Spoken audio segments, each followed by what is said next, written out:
চলে গেলেন দেশের প্রাক্তন প্রধানমন্ত্রী, দেশের অর্থনৈতিক উদারীকরণের পুরোধা পুরুষ মনমোহন সিংহ। মৃত্যুকালে বয়স হয়েছিল ৯২ বছর। বয়সজনিত নানা অসুস্থতায় দীর্ঘদিন ধরে ভুগছিলেন তিনি। বৃহস্পতিবার তাকে ভর্তি করানো হয় দিল্লি এইমসে। রাত ৮টা নাগাদ তাকে নিয়ে যাওয়া হয় হসপিটালের জরুরি বিভাগে। রাতে হসপিটালে প্রয়াত হন তিনি।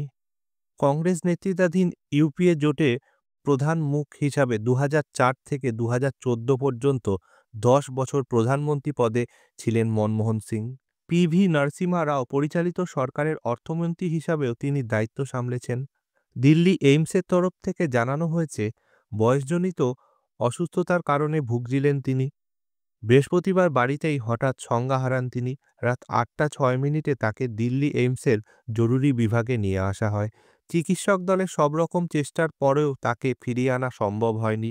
রাত ৯টা ৫১ মিনিটে প্রাক্তন প্রধানমন্ত্রী শেষ নিঃশ্বাস ত্যাগ করেন।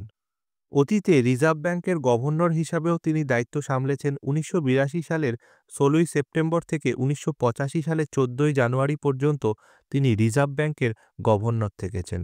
১৯৩২ সালের ২৬শে সেপ্টেম্বর ব্রিটিশ ভারতের পাঞ্জাবের গাহেতে তার জন্মগ্রহণ। তার পরিবার ১৯৪৭ সালে দেশভাগের সময় ভারতে চলে আসেন। উচ্চশিক্ষার উদ্দেশ্যে তিনি পাড়ি দিয়েছিলেন অক্সফোর্ড